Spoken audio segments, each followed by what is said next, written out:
اعوذ باللہ من الشیطان الرجیم بسم اللہ الرحمن الرحیم الحمد للہ رب العالمین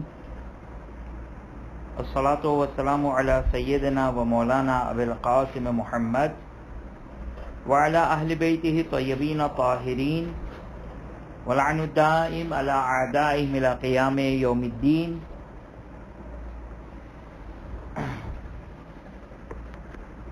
ہماری گفتگو مسئلہ نمبر 290 تک مکمل ہو گئی تھی. مسئلہ نمبر 291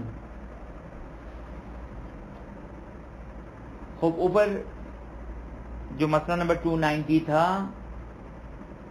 وہ یہ بیان ہوا کہ ہر شخص کا کفن اس کے مال سے دیا جائے گا. ہر شخص کا کفن اس کے اصل مال سے نکلے گا. اصل مال کی ہم نے ڈیفینیشن بیان کی. اصل مال کسے کہتے ہیں؟ یعنی 1/3 نہیں دیکھا جائے گا بلکہ کفن ہو، دفن ہو، جو بھی اخراجات ہیں وہ جو ہے وہ اصل مال سے اس کا خرچہ نکالا جائے گا. لیکن مسئلہ نمبر 291 بیوی کا کفن،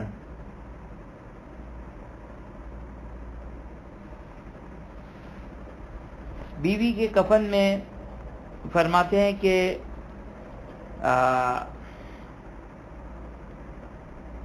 شوہر کے اوپر اس کا خرچہ ہے. آگے سیسانی کی عبارت پڑھ رہا ہوں پہلے میں، پھر آخری کی عبارت جو ہے وہ آپ کی خدمت میں پڑھتا ہوں. میں 291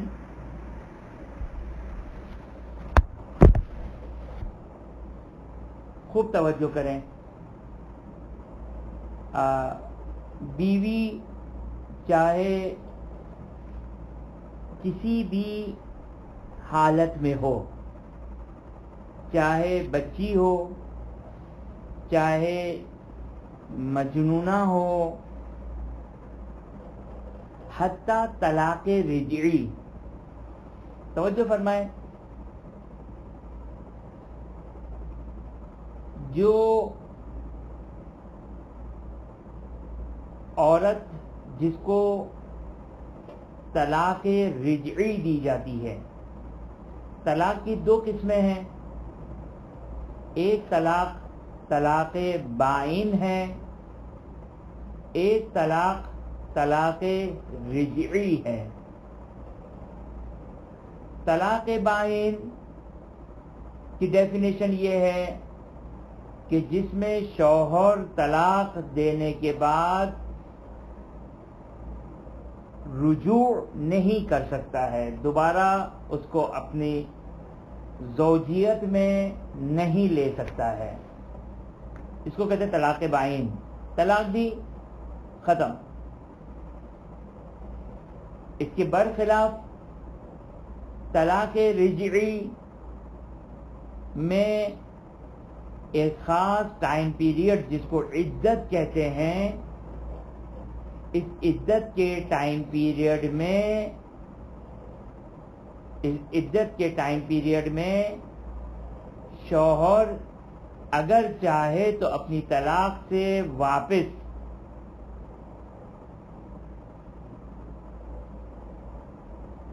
رجوع کر سکتا ہے اور عورت کو اپنے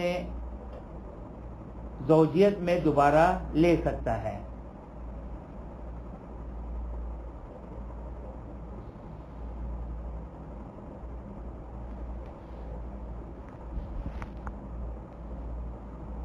خوب توجہ فرمائیں کہ کہتے ہیں کہ زوجہ، چاہے زوجہ صغیرہ ہو، چھوٹی ہو، مجنون ہو، حتیٰ طلاق رجعی میں ہو،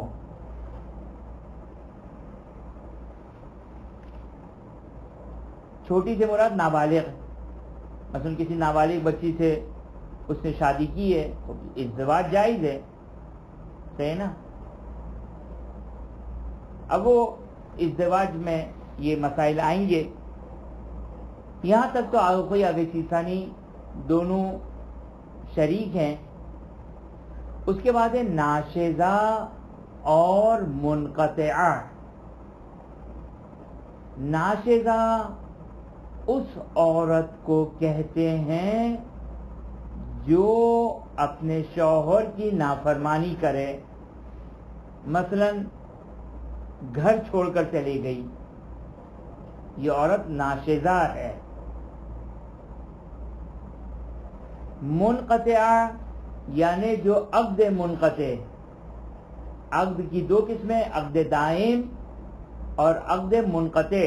عقد دائم جو نارمل جس کو ہم نکاح کہتے ہیں، عقد منقطع یعنی متعہ.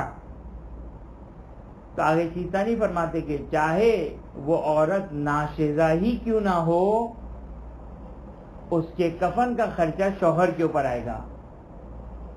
اسی طرح اگر عورت زوجہ چاہے متع کے عقد میں ہو، اس میں بھی شوہر کے اوپر اس کا کفن کا خرچہ آئے گا.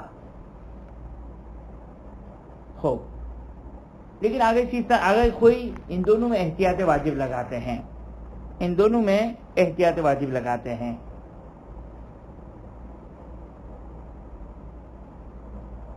جی چاہے صرف نکاح ہی ہوا ہو، اگر خالی نکاح ہوا ہے،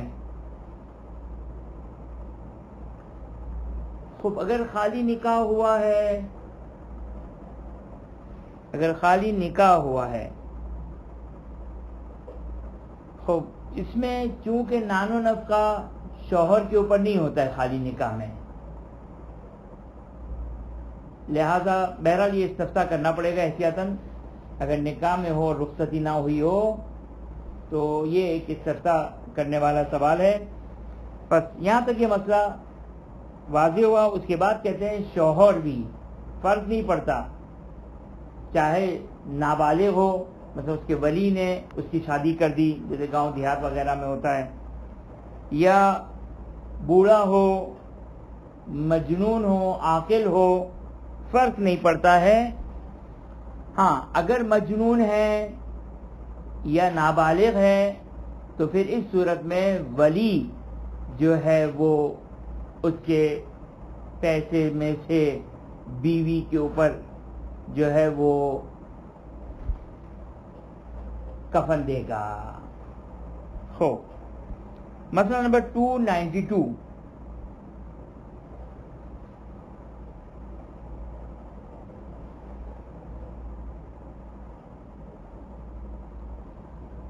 اب یہاں پر جو ہے وہ 292 میں بھی اختلاف ہے. اگر سیستانی میں، لہذا پہلے میں آگے سیستانی کی عبارت پڑھتا ہوں کہ نسبتاً آسان عبارت ہے، پھر اس کے بعد آگے خوئی کی عبارت پڑھتا ہوں. مسئلہ نمبر 292.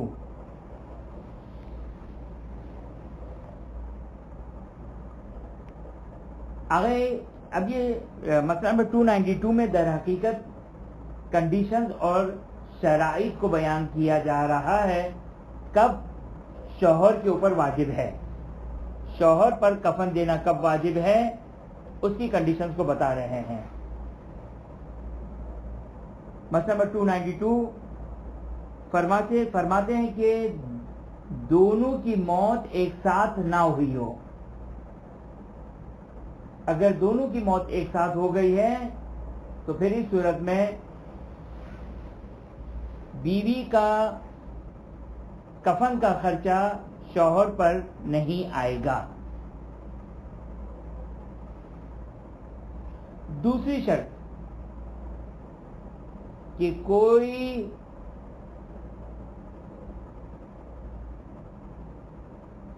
والنٹیئرلی اس کا کفن دینے کے لیے راضی نہ ہو. مثلا بعض اوقات ہوتا ہے کہ ممکن ہے بیٹی کا انتقال ہو گیا، ماں زندہ ہے، ماں نے کہا کہ اس کا کفن کا خرچہ میں دوں گی، یعنی لڑکی کی ماں، شوہر کی ساس، یا شوہر کا سسر یعنی لڑکی کا باپ، وہ کہے کہ میں دوں گا اپنی بیٹی کا کفن. تو اگر والنٹیئرلی کوئی دینے والا ہے تو اس صورت میں شوہر کے اوپر کفن واجب نہیں رہے گا، بلکہ وہی جو والنٹیرلی دے رہا ہے اسی سے کفن لیا جائے گا۔ یا عورت نے وصیت کی ہو کہ کفن میں وصیت کرتی ہوں کہ میرا کفن میرے مال سے دیا جائے۔ اچھا، یہ مسئلہ بڑا پریکٹیکل ہے کہ عام طور پر آج کل جو ایک رائج ہے کہ مومنین اور مومنات اپنے لیے کفن کو کربلا وغیرہ سے، مقامات مقدسہ سے لے کر آتے ہیں، اور ظاہر ہے یہ وصیت ہوتی ہے کہ ہمیں اس کفن میں دفنایا جائے، اس کفن میں دفنایا جائے۔ خوب، تو اگر بیوی نے یہ وصیت کی ہے کہ مجھے مثلا میرے مال سے کفن لیا جائے یا فلاں کفن مجھے دیا جائے، تو پھر اس صورت میں شوہر کے اوپر کفن واجب نہیں رہے گا۔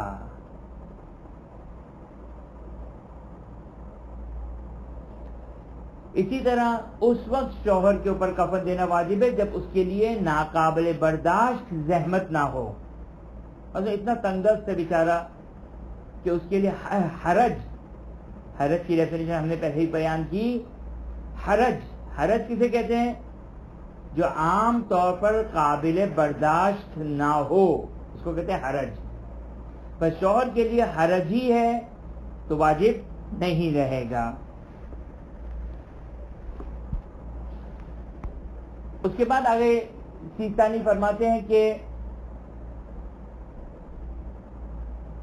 اگر قرضہ لے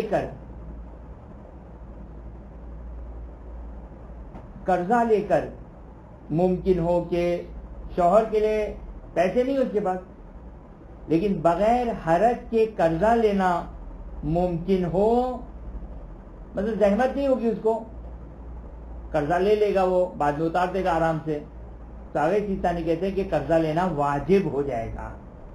لیکن اگر حرج ہی ہے قرضہ لے کر کفن دینا، تو پھر اس صورت میں شوہر کے اوپر سے یہ کفن کا واجب ہونا ساقط ہو جائے گا، ختم ہو جائے گا۔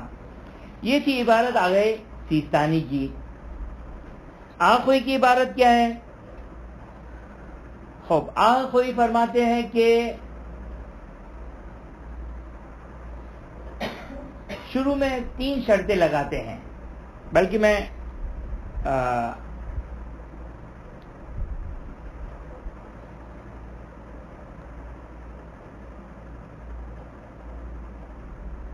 پہلے آخری 2 بیان کر دوں۔ ایک تو وہی جو آگے سیستانی نے بیان کی کہ اس کی موت، دونوں کی موت ہم زمان نہ ہوئی ہو، بلکہ پہلے بیوی کی موت ہوئی ہو پھر شوہر کی موت ہوئی ہو، تو اس صورت میں شوہر کے اوپر واجب ہے۔ لیکن اگر دونوں کے ہم زمان ایک ساتھ اگر موت ہوئی ہے تو پھر شوہر کے مال سے، میراث میں سے نہیں نکالا جائے گا۔ صحیح؟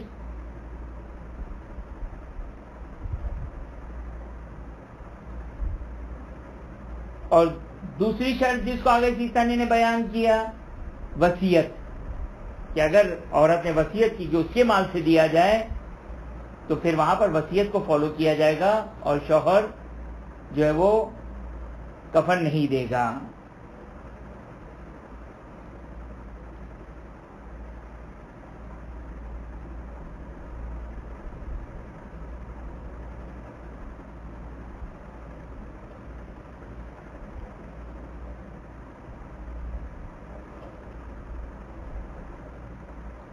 خوب، توجہ فرمایا آپ نے۔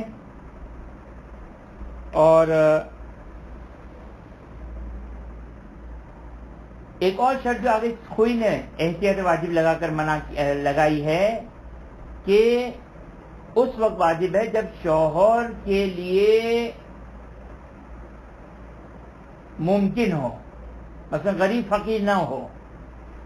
اس صورت میں آگے خوئی فرماتے ہیں کہ اگر قرضہ لینا ممکن ہے تو پھر قرضہ لینا ضروری ہو جائے گا، اگر حرج ہی ہے تو پھر قرضہ لینا واجب نہیں ہے۔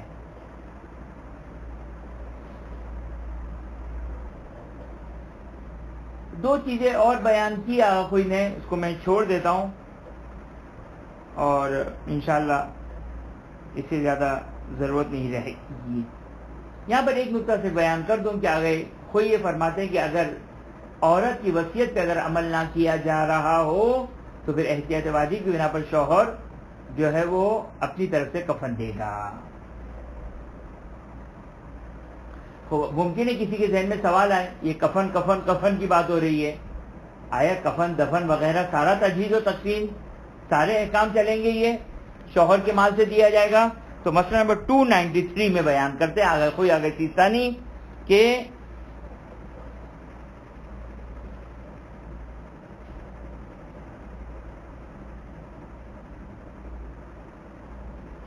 احتیاط واجب یہ ہے کہ جس طرح کفن دینا واجب ہے شوہر کے لیے، احتیاط واجب کی بنا پر جو خرچہ ہے کفن دفن کا وہ سارا کا سارا خرچہ شوہر کے ذمے آئے گا.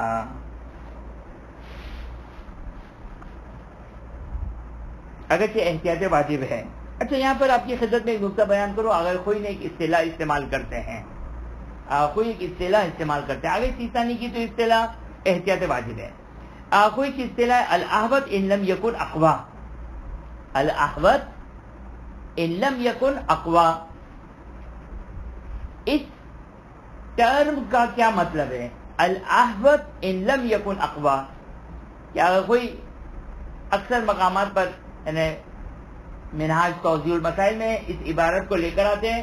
اب توضیح المسائل مجھے یاد نہیں ہے لیکن عروہ یا منہاج میں یہ عبارت لے کر آتے ہیں الاحوط ان لم یکن اقوا، یعنی اس کا اردو ٹرانسلیشن ہوگا احتیاط ہے اگرچہ اقوا نہیں ہے. دیکھیں اقوا کسے کہتے ہیں؟ اقوا فتوے کو کہتے ہیں. صحیح. اب اس کی بحث شروع میں ہم نے تقلید میں ایک حد تک کی تھی. الاحوط ان لم یکن اقوا، احتیاط ہے اگرچہ اقوا نہیں ہے یعنی فتویٰ نہیں ہے.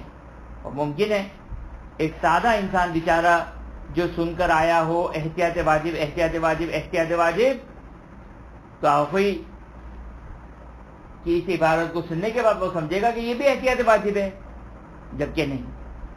یہ وہ احتیاط واجب ہے جس احتیاط واجب میں آپ رجوع نہیں کر سکتے ہیں. یہ وہ احتیاط، یہ آگے خوئی کی وہ احتیاط واجب ہے جس میں آپ رجوع نہیں کر سکتے ہیں. اگر آگے خوئی یہ عبارت کو استعمال کریں الاحوط ان لم یکن اقوا، یا توضیح المسائل میں یوں کہے کہ احوط یہ ہے اگرچہ اقوا نہیں ہے فتویٰ نہیں ہے، تو اس کا مطلب احتیاط واجب وہ احتیاط واجب ہے جس میں رجوع نہیں کیا جا سکتا ہے. صحیح. خوب یہ جو ہے وہ اچھا، جبکہ آگئی سیستانی کا اگر یہی عبارت آگئی سیستانی کی منہاج یا کہیں پر اگر آپ دیکھیں تو اس کا مطلب احتیاط واجب ہی ہے. اب یہ کوئی فقہی یعنی کوئی وہ نہیں ہے، یہ ایک ٹرم ہے کہ آگے کوئی اس ٹرم سے یہ معنی کرتے ہیں آگے سیستانی یہ کرتے ہیں، مرضی ہے. جس طرح توجہ کریں، میں سمجھانے کے لیے مثال دے رہا ہوں، جس طرح مرضی ہے آپ اپنے فرزند کا نام رکھیں آپ کی مرضی ہے، میں اپنے فرزند کا نام رکھوں میری مرضی ہے. یہ کوئی حکم شرعی نہیں ہے بلکہ حکم شرعی کو بیان کرنے کے الفاظ ہیں. یہ توجہ فرمایا آپ نے، یہ کوئی حکم شرعی نہیں ہے. مثلا ایسا نہیں کہ اگر کوئی کہے کہ میں نماز کو،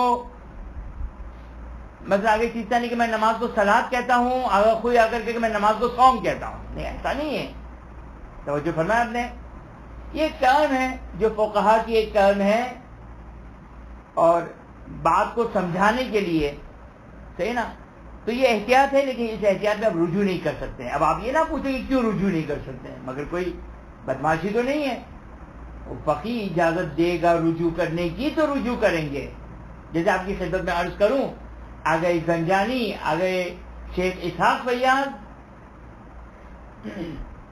یہ لوگ فرماتے کہ کچھ احتیاط واجب 3 سے 4 احتیاط واجب کے علاوہ باقی جتنی بھی ہماری احتیاط واجب ہے اس میں آپ فلالم کی طرف رجوع نہیں کر سکتے ہیں. یعنی میرا مقلد شیخ اسحاق فیاض کہہ رہے ہیں، اگر زنجانی کہہ رہے ہیں میرا مقلد میری احتیاط واجب میں وہ کسی کی طرف رجوع نہیں کر سکتا ہے. میرا مقلد میری احتیاط واجب کسی کی مرضی ہے. اب فقیہ مرضی سے مراد آپ یہ نہ سکتے کہ حکم خدا میں کیسے مرضی کر دیں. حکم خدا میں مرضی نہیں کہہ رہے ہیں, وہ کہہ رہے ہیں کہ یہ میں ایک احتیاط بھی لگا رہا ہوں اور اپنے فقیہ اپنے مقلد کو اجازت بھی نہیں دے رہا ہوں کہ وہ فلاں عالم کی طرف رجوع کریں, یعنی یہاں پر احتیاط کریں.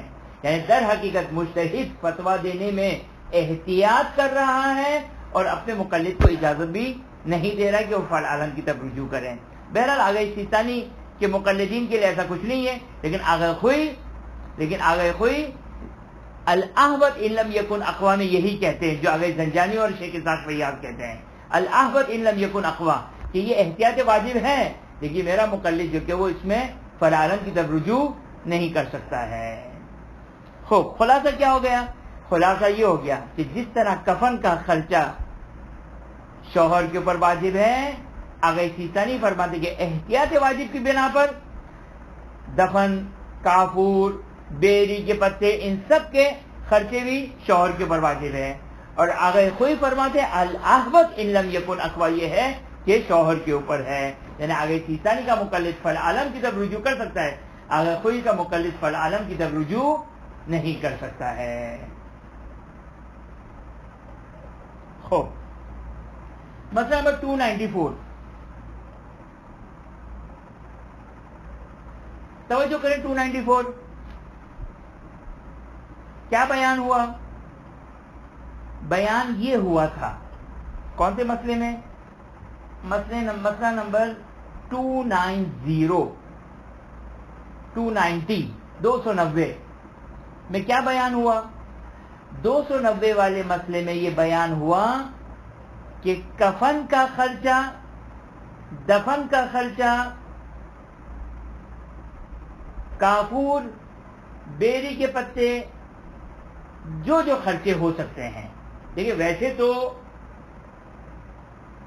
غسل دینے کی اجرت نہیں ہے, کفن دینے کی اجرت جائز نہیں ہے, صحیح ہے نا, لیکن خود کفن خریدنا ہے, قبر کا کھودنا ہے, صحیح نا, یہ خرچے تو ہیں. باڈی کو فار ایگزامپل جو وہ غسل خانے سے قبرستان تک لے جانا ہے, اب یہ خرچے ہیں سارے, صحیح نا. اچھا, کہتے ہیں کہ یہ خرچے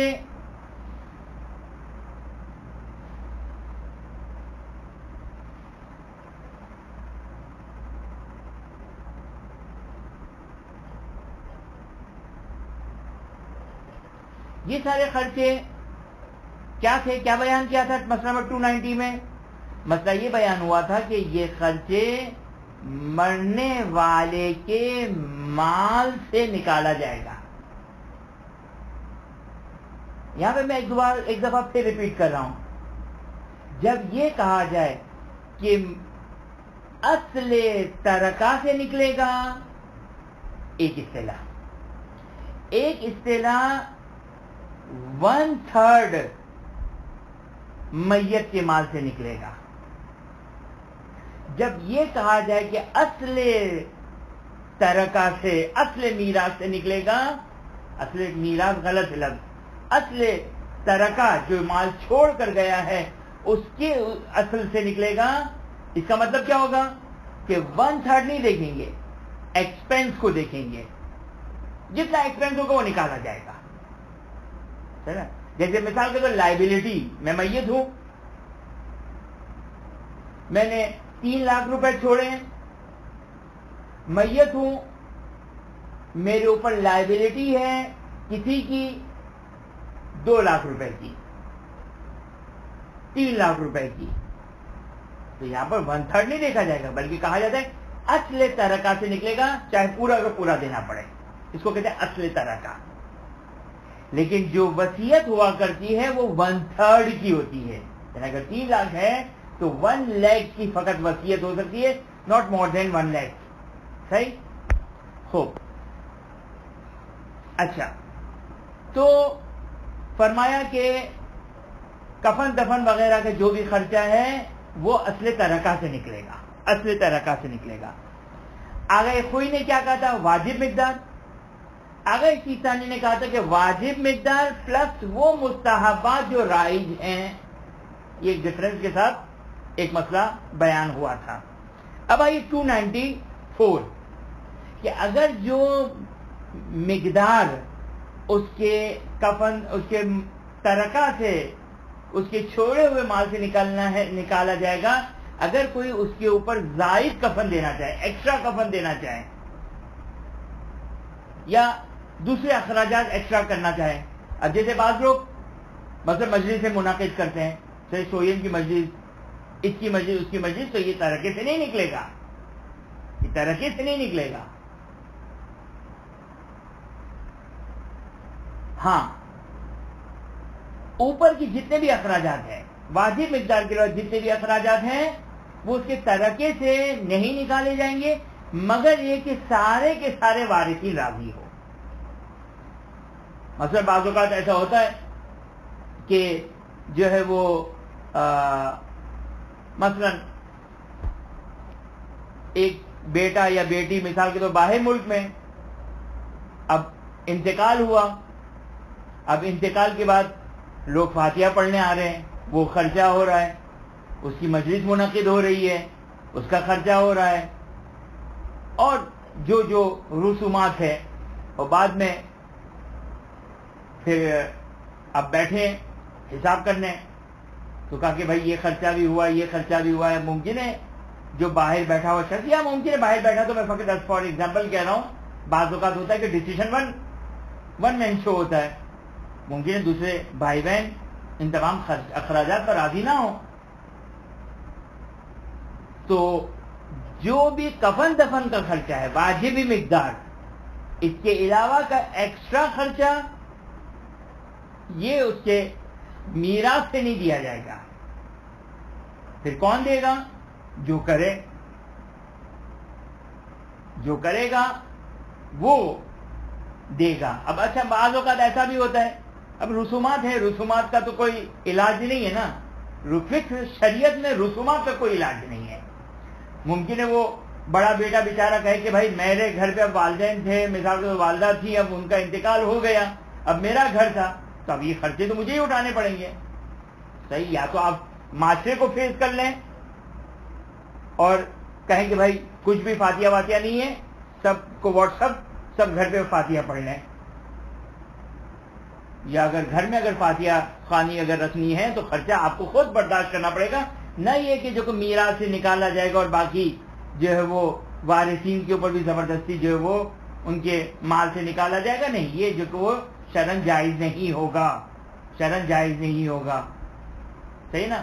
بس یہ جتنے بھی اخراجات ہیں، یہ جو کرے گا، بہرحال کوشش اس بات کو کیا جائے کہ مصالحت کی جائے، تفرقہ نہ ہو، اختلافات نہ ہو. صحیح ہے کہ یہ بعض اوقات بڑا بیٹا جو ہے وہ صحیح، اس کی مجبوری ہے یہ، تو باقی گھر والے، باقی یعنی بھائی بہن وغیرہ اس کے ساتھ جو ہے وہ کمپرومائز کریں، اس کی مجبوری کو دیکھیں. یہ برائے مہربانی خاص طور پر میراث کے مسائل، وصیت کے مسائل، یہ بڑے امپورٹنٹ ہوتے ہیں. بعض اوقات بلکہ اکثر اوقات ایسا ہوتا ہے کہ شوہر کا انتقال ہو گیا، یعنی بچوں کے باپ کا انتقال ہو گیا، اب ماں زندہ ہے تو کسی کی مجال نہیں ہوتی ہے، نہ ماں چاہتی ہے، نہ کسی کی مجال ہوتی ہے کہ بھائی میراث کی باتیں کریں. صحیح، اچھی بات ہے، ایک حد تک اچھی بات ہے، ماں کا احترام ہے، ماں کے لیے بعض اوقات ممکن ہے گھر مشکل ہو جائے وغیرہ وغیرہ، لیکن یہ پھر آگے جا کے بڑے مسائل کھڑے ہوتے ہیں. ماں کا انتقال ہوا، اب بھائیوں میں بہنوں میں اختلافات شروع ہو گئے، جھگڑے شروع ہو گئے، تو شریعت اس چیز کو قطعاً پسند نہیں کرتی ہے، شریعت اس چیز کو اچھا نہیں کہتی ہے، اور بہرحال بعض اوقات حق تلفی ہوتی ہے، حرام تک پہنچ جاتا ہے، عبادتیں باطل ہو سکتی ہے. تو یہ سارے مسائل جو اپنی جگہ پر کھڑے رہتے ہیں. بس کوشش یہ کی جائے کہ جہاں تک بہرحال یہ مال دنیا ہے، یہی چیز ہے، یہی مال دنیا ہے کہ جس مال دنیا کو کنڈیم کیا گیا ہے، جس مال دنیا کی مذمت کی گئی ہے، خداوند متعال نے ہر انسان کے رزق کا وعدہ کیا ہے، وہ بھی کسی حدیث میں نہیں بلکہ قرآن میں. آج ہماری جو ہے وہ لگزریس لائف اتنی زیادہ بڑھ چکی ہے کہ ہمیں ایسا لگتا ہے کہ ہم فقیر ہیں، تنگست ہیں، غریب ہیں، ہماری وہ ضرورت پوری نہیں ہو رہی، وہ ضرورت پوری نہیں ہے، وہ ضرورت پوری نہیں ہو رہی ہے. علی ای حال یہ دنیا ہے اور چند روزہ دنیا ہے، فانی دنیا ہے، چند دنوں کی دنیا ہے. لیکن واقعاً ایسا بہت زیادہ ہم نے دیکھا ہے کہ بھائیوں میں اختلافات، بھائی بہنوں میں اختلاف. اس کا اچھا حل کیا بتا سکتے ہیں ہم؟ بہرحال انسان جہاں تک ہو سکے آپس میں کمپرومائز کرے، مصالحت کرے. جہاں تک معاشرے اور ماحول کا، دیکھیں معاشرے اور ماحول میں انسان ایک حد تک، اب جو رسومات ہے بہرحال یہ خود ایک الگ سے تفصیلی ٹاپک ہے کہ رسومات کو کس طرح فیس کیا جائے. بہت سارے رسومات انتہائی نامعقول، انتہائی غیر مہذب، انتہائی بعض اوقات جو ہے وہ معذرت کے ساتھ ایسے جو ہے وہ رسومات ہوتے ہیں جو دوسروں کے اوپر سوائے بوجھ کے کچھ نہیں ہوتا ہے. لہذا انسان مقاومت کرے. گندا بنتا ہے بعض اوقات انسان، گندا ہوتا ہے. بہرحال اب ہر شخص کی اپنی ایک نیچر ہوتی ہے. ممکن ہے کوئی کتنا گھڑا ہو، اس کو کوئی پرواہ نہیں ہے، لوگ جو کہتا ہو کہے، کوئی حرام کام نہیں کر رہا ہوں میں، کوئی خلاف شریعت کام نہیں کر رہا ہوں، خلاف اخلاق کام نہیں کر رہا ہوں. یہ یاد رکھیے گا، رسومات کو فالو کرنا اخلاق نہیں ہے. ہم سمجھتے ہیں یہ اخلاق کا تقاضا ہے.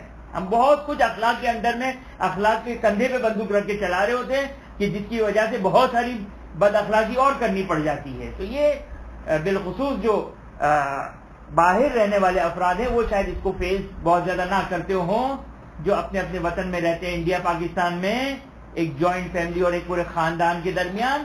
تو وہاں پہ یہ سارے رسومات آتے ہیں، بہت سارے پرابلمز کریٹ ہوتے ہیں. تو بہرحال یہ انسالوڈ پرابلم ہے. یہ اس کا سولوشن نہ کسی اہل ممبر کے پاس ہے، نہ فقیہ کے پاس ہے، نہ مرجع کے پاس ہے، نہ کسی مولانا کے پاس ہے، نہ کسی کے پاس نہیں ہے. یہ ہر شخص اپنے حساب سے جو اس کو فیس کرے. جو زیادہ جو کوئی اسٹرانگ ہوگا وہ کہے گا کہ جو میرے بارے میں، اب جتنا دیکھیں توجہ کریں، یہاں پر ایک نقطہ کی خدمت میں بیان کر دوں کہ تعلیمات آل محمد علیہ السلام، تعلیمات آل محمد علیہ السلام جس کے پاس اسٹرانگ ہوگی فقہ کے اعتبار سے، احادیث اخلاق کے اعتبار سے اور تاریخ ائمہ اطہار علیہ السلام کے اعتبار سے، یہ جتنا محکم اور مضبوط ہوگا انسان اس کے حساب سے چلے گا. صحیح ہے، کبھی کبھار ممکن ہے وہ جیسے مثلا اچھا لباس پہننا، مناسب لباس پہننا، فاخرہ لباس نہ ہو، مناسب لباس پہننا ایک حد تک جو کہ وہ انسان خیال رکھے. اب مثال کے طور پر پاکستان میں رہنے والا ایک شخص کہتا ہے کہ بھائی میں کسی کی شادی میں نہیں جاتا ہوں، اتنا وقت ضائع ہوتا ہے، اتنی زیادہ بے حجابی ہوتی ہے، فلاں ہوتا ہے، فلاں ہوتا ہے، فلاں ہوتا ہے، میں نہیں جاتا ہوں. صحیح، لوگ برا بھلا کہتے ہیں، کوئی بات نہیں. صلہ رحمی کی بات آ گئی تو ہم صلہ رحمی کرتے ہیں اپنے مقام پر. تو ہر شادی تو کوئی صلہ رحمی کی نہیں ہوتی ہے، رشتہ داروں کی تو فقط شادیاں نہیں ہوتی ہے. اب یہ جس کے پاس فقہ، شریعت، اخلاق آل محمد علیہ السلام کی روایتوں کی شکل میں اور خود سیرت ائمہ اطہار علیہ السلام جتنا اسٹرانگ ہوگا اتنا ہی وہ دنیا میں بھی سکون و آرام میں ہوگا، خدا پر توکل ہوگا، اس کے کاموں میں اخلاص ہوگا، وہ اتنا ہی رسوماتوں سے فرار کرے گا. اور چاہے اس کو لوگ برا بھلا، دیکھیں میں نہیں کہتا ہوں، بعض اوقات شریعت پسند نہیں کرتی ہے اس بات کو کہ انسان کوئی ایسا کام کرے جس کی وجہ سے اس کو معاشرے میں برا بھلا کہا جائے، لیکن اس کا مطلب یہ بھی نہیں ہے کہ ساری رسومات کو بھی انجام دے اس خوف سے کہ مجھے برا بھلا کہا جائے گا. نہیں، یہ بھی درست نہیں ہے، یہ بھی درست نہیں ہے. دیکھیں یہ بیلنسنگ بہت اہم ہے، یہ بیلنسنگ بہت اہم ہے. اس کو یہ سوجھ ہونی چاہیے کہ کون سی ملامت. دیکھیں امیر المومنین سلام اللہ علیہ، یہاں پر بات آ گئی تو امیر المومنین سلام اللہ علیہ کے دعائے ندبہ میں بھی جملہ ہے اور امیر المومنین علیہ السلام کے بارے میں کہا جاتا ہے کہ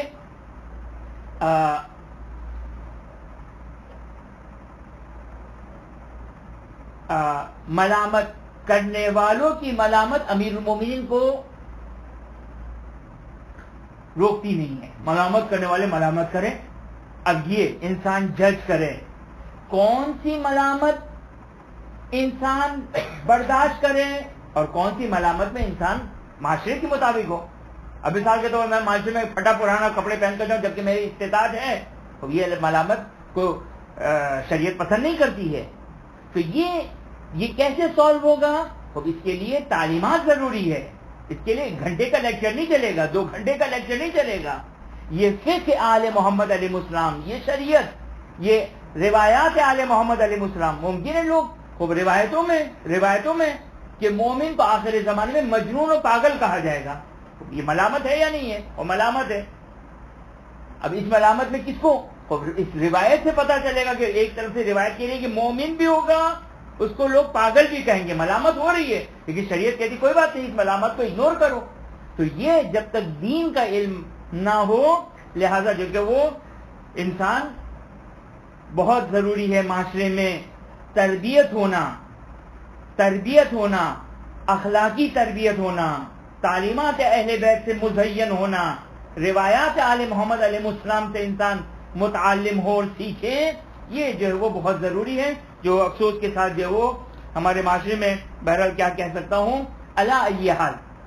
بس جو مسئلہ ہے 294، مسئلہ نمبر 294 کہ جو واجب مقدار ہے اس سے زائد، چاہے کفن دفن کا ہو چاہے کوئی بھی ہو. مثال کے طور پر اب اس کی شان یہ ہے کہ اس کو مرنے والے کی شان ہی کہ یہ کفن دیا جائے، مرنے والے کی شان ہے کفن کی. ہم نے کہا کہ نہیں، چونکہ یہ ہمارا باپ تھا. صحیح ہے کہ ہمارے باپ کی شان کم ہے لیکن ہماری شان زیادہ ہے، تو ہم اس کو عالی شان جو ہے وہ کفن دیں گے. صحیح ہے، آپ اپنی جیب سے ضرور دیں، کوئی مذائقہ نہیں ہے، لیکن میراث سے نکالا جائے جبکہ دوسرے وارثین راضی نہ ہو، یہ جائز نہیں ہے. یہاں پر یہ نقطہ بھی آپ کی خدمت بیان کر دوں کہ بعض اوقات ممکن ہے وارثین میں نابالغ بچے ہوں. ہاں، جو واجبی مقدار ہے تو وہ تو اصل مال سے نکلے گا، چاہے نابالغ بچے ہی کیوں نہ ہو. لیکن اگر جو ہے وہ واجب مقدار سے زیادہ اگر ہم کفن دینا چاہیں، واجب مقدار سے زیادہ کفن دینا چاہیں تو تمام وارثین کی اجازت ہونی چاہیے. اور اس کے ضمن میں ہم نے یہ مسئلہ بیان کر دیا کہ بعض اوقات جو تیسری کی مجلس، 10ویں کی مجلس، 20ویں کی مجلس جو منعقد ہوتی ہے، یہ تمام وارثین راضی ہے تو میراث سے نکالا جائے گا. وَإِلَّا جو منعقد کرے گا، بڑا بھائی، درمیانہ بھائی، چھوٹا بھائی، بہن، جو منعقد کرے گا وہ خوب خرچے اٹھائے گا اور باقیوں کی کوئی ذمہ داری شرعی لحاظ سے نہیں آئے گی. اگرچہ میں نے آپ کی خدمت میں ایک نقطہ اخلاقی بیان کیا کہ کوشش یہ کی جائے کہ کسی طریقے سے اختلافات نہ ہو. مومن کے درمیان اختلافات یہ مناسب، قطعاً مناسب نہیں ہے. کبھی ممکن ہے خالی مناسب نہ ہو اور کبھی ممکن ہے جو وہ کبھی حرام کی حد تک بھی پہنچ سکتا ہے. لہذا جو ہے وہ انسان، یہ مال دنیا ہے جو ختم ہونے والی ہے، فنا ہونے والی ہے. انسان حب الدنیا میں، دنیا کی لالچ میں کوئی ایسا غیر شرعی وغیرہ کام نہ کرے. بس یہ بات واضح ہو گئی. اب اس کے بعد فرماتے ہیں کہ اگر جو ہے وہ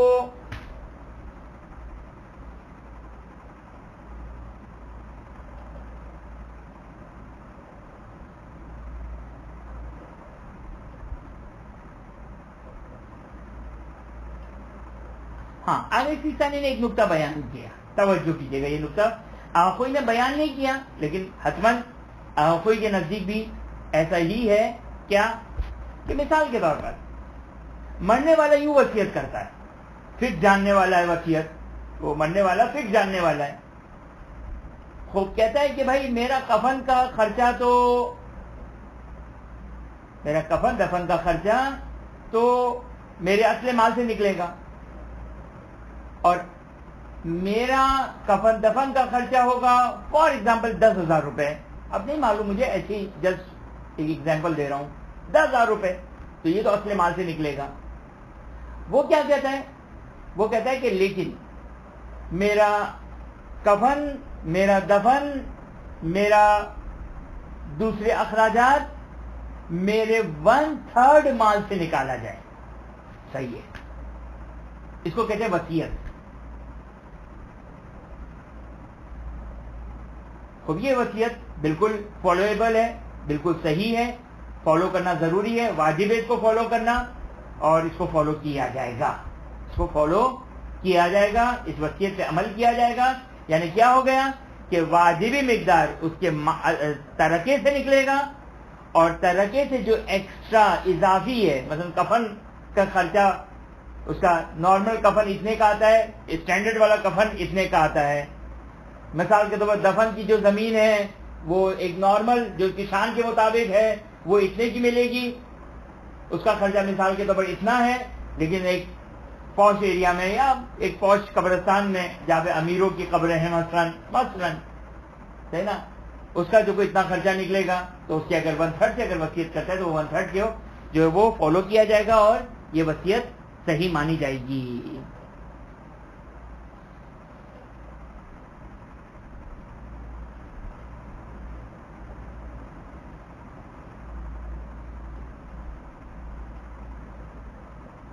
خوب یہ تقریباً جو وہ اس ذیل میں جتنے بھی نکتے ہیں اور بھی انہوں نے بیان کیے، لیکن تقریباً جو وہ ہم نے اس طرح بیان کیا کہ انشاءاللہ پورے کور ہو گئے. مسئلہ نمبر 295.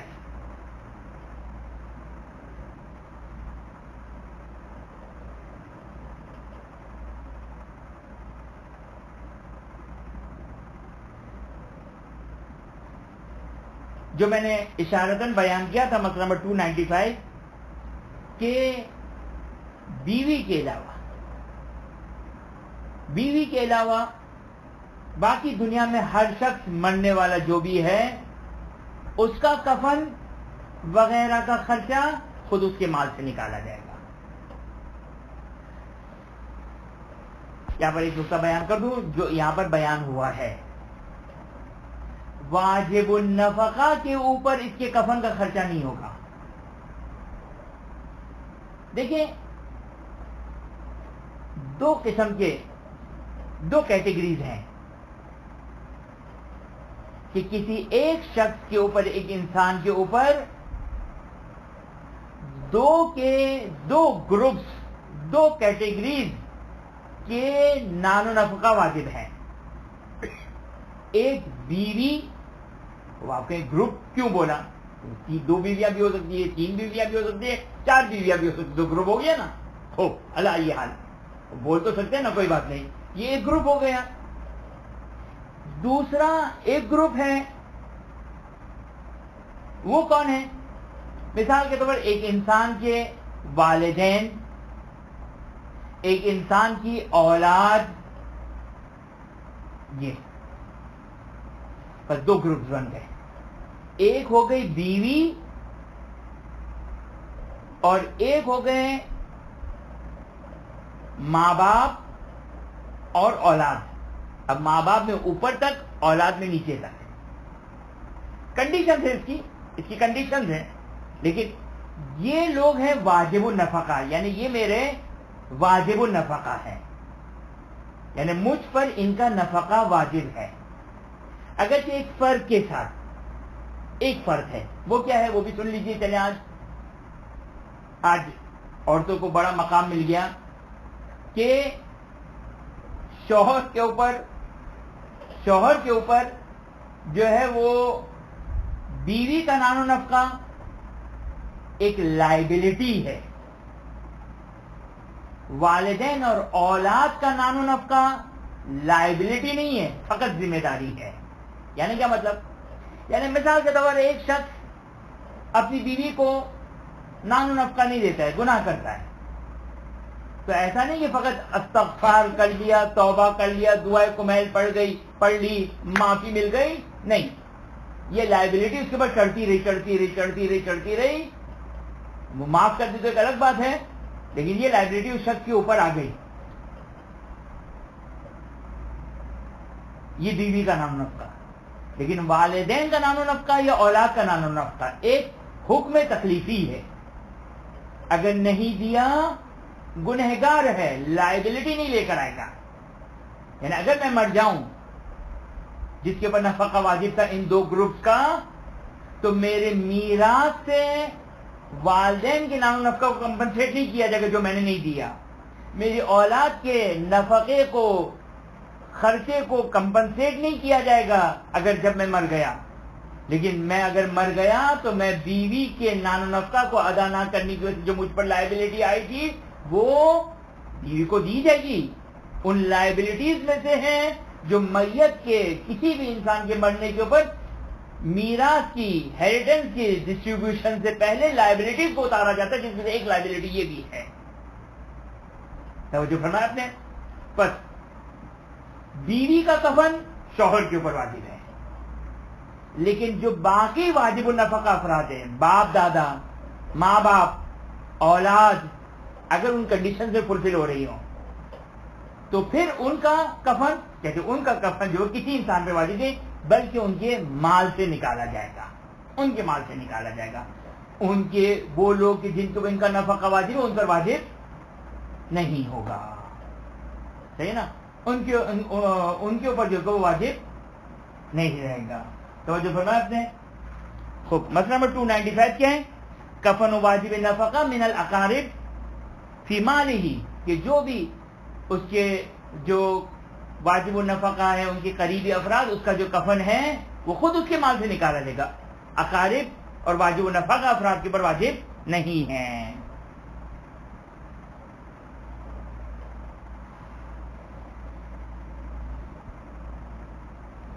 اور مسئلہ ایک چھوٹا سا مسئلہ رہ گیا، پھر بحث جو وہ گفتگو ہو گئی یہ ختم. اس کے بعد مستحبات ہے. مستحبات بڑے امپورٹنٹ ہے. مستحبات اور ہمارا انٹرسٹ بھی جو وہ عام طور پر بعض اوقات واجبات سے زیادہ مستحبات پہ رہتا ہے. تو چلیں یہ ایک آخری مسئلہ 296، مسئلہ نمبر 296 لاسٹ مسئلہ ہے مستحبات سے پہلے. 296 اگر خود مرنے والے کے مال نہیں ہے تاکہ اس کو کفن دیا جائے، اب کس کی ذمہ داری ہے؟ آغا خوئی فرماتے ہیں واجب النفقہ. مثلا اگر باپ کا انتقال ہو گیا بیٹے پر واجب ہے، اور فرض ہے کہ باپ کے پاس اتنا پیسہ نہیں تھا کہ وہ اپنے کفن کے بھی اس کے پیسے نہیں ہیں. بعض اوقات محاورتاً کہا جاتا ہے کہ ایک انسان اس دنیا سے گیا کہ اس کے کفن کے پیسے بھی اس کے پاس نہیں تھے. اتنا مثلا ایسے حالات تھے. یا اولاد مر گئی پیسے نہیں اس کے. تو آگے کوئی فرماتے ہیں کہ احتیاط واجب یہ ہے کہ جس کو جو واجب النفقہ ہے وہ اس کا کفن کا خرچہ اٹھائے. کوئی اگر سیستانی کہتے کہ نہیں وہ انتقال کر گیا، اگر اس کے پاس پیسے نہیں ہیں تو کیا ہوگا؟ آگے سیستانی فرماتے ہیں کہ بل یجب علی المسلمین بذل کفنی علی الاحوط وجوبا ویجوز احتسابہ من الزکاۃ. فرماتے ہیں آگے سیستانی فرماتے ہیں کہ احتیاط واجب یہ ہے کہ سارے مسلمانوں کے اوپر واجب ہے کہ اس کے کفن کا بندوبست کریں. ہاں یہ جائز ہے، یہ ان چیزوں میں سے جہاں پر زکوٰۃ کا مصرف کہ میں سے ایک مصرف یہ ہے کہ ایک انسان اس دنیا سے جا رہا ہے اس کے بعد کفن کے پیسے نہیں ہیں تو سارے مسلمانوں پر واجب ہے احتیاط واجب کی بنا پر. اور یہ بھی جائز ہے کہ زکوٰۃ کے مال کو اس پر خرچ کیا جا سکتا ہے اس مورد میں. صحیح. لیکن آگے کوئی فرماتے کہ پہلے تو احتیاط واجب ہے کہ واجب النفقہ دے، اور آگے کوئی فرماتے کہ مسلمین کے اوپر کفن دینا واجب نہیں ہے، بلکہ اگر اس کے پاس کفن نہیں ہے، اگر کفن کے پیسے نہیں ہیں واجب النفقہ والے بھی نہ دے یا ان کے پاس بھی پیسے نہ ہو تو ان کو برہنہ دفنا دیا جائے گا. لیکن آگے سیستانی فرماتے کہ نہیں، احتیاط واجب ہے کہ سارے مسلمانوں کے اوپر واجب ہے کہ وہ اس کے کفن کا اور باقی سارے احکامات جو بھی ہے وہ اپنی جیب سے احتیاط واجب کی بنا پر فلفل کرے ہیں. وآخر الدعوانا ان الحمدللہ رب العالمین. سوال ہے کہ جی. جو آپ نے کہا کہ 1/3 میں جو ہے اس کے کفن نفقہ کا ہوگا جو کہ میت کا ہے اس کو اثاثہ، لیکن کیا اس میں یہ بھی ہوگا کہ اس سے بھی نکالا جائے گا اس کی بیوی کا بھی اس سے 1/3 سے، کہ بھائی بعد میں اگر ایسا جب عام طور سے یہی ہوتا ہے نا کہ پہلے تو شوہر ہی مر جاتا ہے، بعد اگر بیوی خوب جواب خوب توجہ کریں. یہ ایک اچھا سوال ہے کہ یہ اس صورت میں ہے بحث جتنی بھی ہم نے کی کہ جو عام طور پر آپ نے بالکل صحیح کہا کہ عام طور پر تو شوہر ہی بیچارہ، یعنی بیچارہ کیا، شوہر ہی دنیا سے جاتا ہے، تو صحیح، وہ گھر کے حالات بعد میں جو وہ بعد میں ڈسکس کریں، تو جو ہے وہ یہ اس صورت میں ہے کہ اتفاقاً بیوی پہلے چلے گئی تو شوہر کی ذمہ داری ہے. اگر شوہر پہلے چلا گیا تو بات ہی ختم، تو اس کا دنیا میں کوئی شوہر ہی نہیں ہے، تو بات ہی ختم. پھر جو ہے وہ بیوی عام انسانوں کی طرح ہو جائے گی، یعنی جو اس کا مال ہے وہ اپنے مال سے اس کے اوپر ہوگا، مگر یہ کہ ہاں شوہر بیچارہ اتنا تابعدار ہے کہ وہ یہ وصیت کر کے جا رہا ہے کہ میں مر جاؤں پہلے، میری بیوی بعد میں مرے، تو میرا 1/3 مال جو کہ میری بیوی کے کفن دفن کے لیے ہو، خوب ہر ضرورت ہے. یہ وصیت بالکل نافذ ہے، لیکن وصیت واجب نہیں اس کے لیے ہے. ممکن ہے وہ بیوی کے سامنے وصیت کر دے اپنے بیٹے کو کہہ کے بھئی میں وصیت نہیں کر رہا ہوں، یہ تو میں بیوی کو خوش کرنے کے لیے کہہ رہا ہوں. بہرحال خلاصہ، سنجیدگی کے ساتھ خلاصہ یہ ہو گیا کہ شوہر کے اوپر بیوی کا کفن اس وقت واجب ہوتا ہے جب شوہر زندہ ہو اور اتفاق سے بیوی پہلے مر جائے. لیکن اگر معاملہ برعکس ہو گیا تو اصل شوہر کا مال ہی نہیں ہے. توجہ کریں، شوہر کا مال اسی لیے آگے چیزانی نے کیا کہا کہ اگر دونوں ایک ساتھ مر جائیں، چونکہ دونوں ایک ساتھ مر گئے ہیں لہذا اب شوہر کا کوئی مال ہی نہیں ہے، اب تو وارثوں کا مال ہے، بیٹے کا مال ہے، ماں باپ کا مال ہے. خب بیٹے کے اوپر تو میرے باپ کی بیوی کے، یعنی جو ممکن ہے حقیقی ماں ہو، ممکن ہے سوتیلی ماں ہو، لیکن فقہ میں باپ کی ماں ہوئی، صحیح ہے نا، فقہ کے اعتبار سے باپ کی ماں، اور زوجہ کا نام و نفقہ واجب ہے، نہ یہ کہ ابا کا، اماں کا، یا مثلا کسی ایکس وائی زیڈ کا یا بہو کا. تو خلاصہ یہ ہو گیا کہ جو مسئلہ بیان ہوا تھا وہ مسئلہ کیا تھا کہ شوہر کے اوپر واجب ہے، یہ واجب ہے کا لفظ بتا رہا ہے کہ جب شوہر زندہ ہو. اگر شوہر نہیں ہے تو شوہر کا کوئی مال ہی نہیں ہے، لہذا شوہر کی کوئی ذمہ داری نہیں ہوگی. پھر بیوی جو کہ وہ جو باقی لوگوں کا مسئلہ ہوگا وہ بیوی کا مسئلہ بھی وہی رہے گا.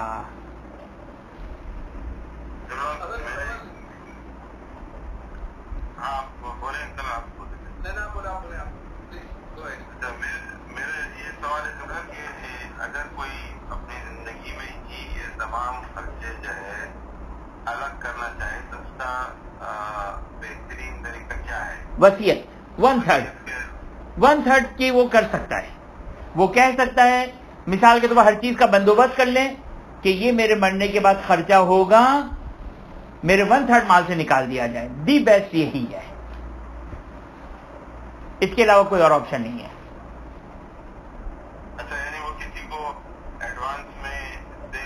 نہیں، ایڈوانس میں نہیں دے سکتا ہے، ایڈوانس میں نہیں دے سکتا ہے وہ، کیونکہ یہ جو ہے وہ دیکھیں، میں اب آپ کو ایک ایگزامپل دیتا ہوں.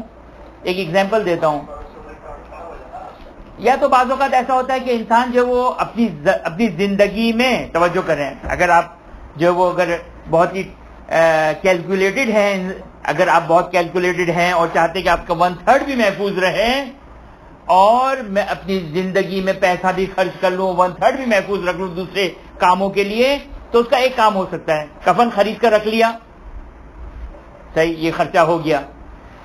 قبر خرید کے رکھ لی، صحیح، اب آپ کی ملکیت میں، صحیح، اور تو بڑا کوئی خرچہ ہوتا نہیں ہے. ہاں یہ نہیں ہو سکتا ہے کہ ٹرانسپورٹ کا جو خرچہ ہے وہ میں ابھی سے دے دوں، وہ نہیں ہو سکتا ہے. یا باقی خرچے جو بعد میں ہونے والے ہیں اس کو انسان ابھی سے نہیں دے سکتا ہے. ہاں زمین خرید سکتا ہے قبر کے لیے، کفن خرید سکتا ہے، کافور خرید سکتا ہے، بیری خرید سکتا ہے. اس سے زیادہ، یا اگر پانی کا بھی کہیں خرچہ ہوا کرتا ہے تو پانی خرید لیتا ہے مثلا. لیکن یہ نہیں ہو سکتا کہ آنے والے ایکسپینسز کو میں ابھی سے پیمنٹ کر دوں، یہ پاسبل نہیں ہے. واضح ہو گئی بات؟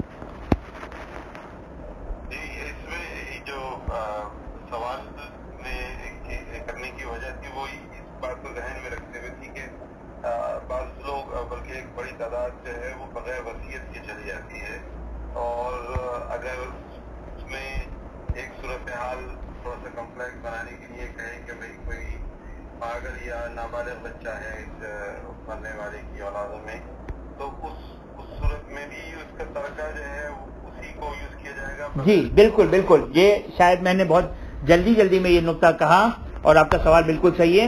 فار ایگزامپل میں مرنے والا ہوں, میرا ایک بچہ نابالغ ہے اور میں مر گیا, تو میرا کفن دفن کا خرچہ اس میں بچے سے نہیں پوچھا جائے گا.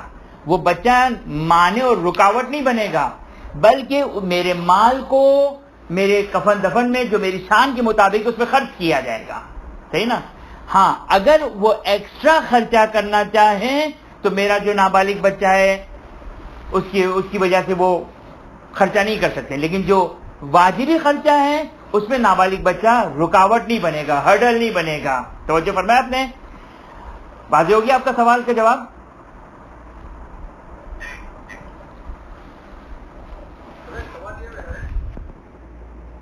جی جی فرمائیے شوکت بھائی.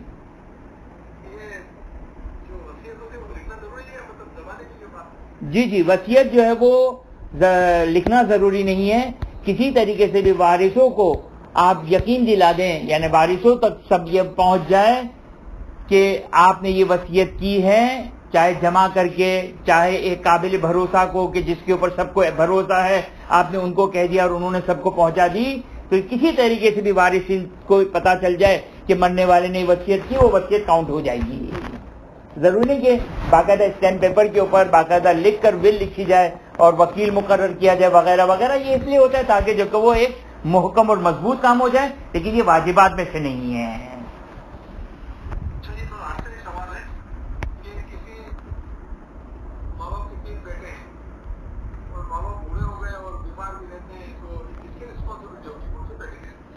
تینوں کے اوپر برابر واجب ہے, تینوں کے اوپر برابر واجب ہے. جی جی, تو خدا کی بارگاہ میں دعا گو ہیں کہ خداوند ہمیں علوم محمد و آل محمد علیہ السلام حاصل کرنے کی توفیق عطا فرما, ان تعلیمات کو پڑھنے کی, سمجھنے کی, اس پر عمل کرنے کی توفیق عطا فرما. خداوند بحق محمد و آل محمد حاضر مجلس مومن منات کل مومن منات کی تمام جائز حاجات کو پورا فرما. خداوند تو یہ واسطہ دیتے محمد و آل محمد کا, حاضر مجلس مومن منات کے محرومین, منتظمین کے محرومین, کل محروم مومن منات جس دنیا سے جا چکے ہیں, خداوند تمام محروم مومن منات کی مغفرت فرما, جوار معصومین میں جگہ عطا فرما. اپنی آخری حجت امام عصر زمان سلام اللہ علیہ کے ظہور میں تعجیل فرما, ہمیں ان کے آوان و انصار میں قرار فرما. ربنا تقبل منا انک انت السمیع العلیم. اللهم صل علی محمد و علی محمد وعجل فرجهم.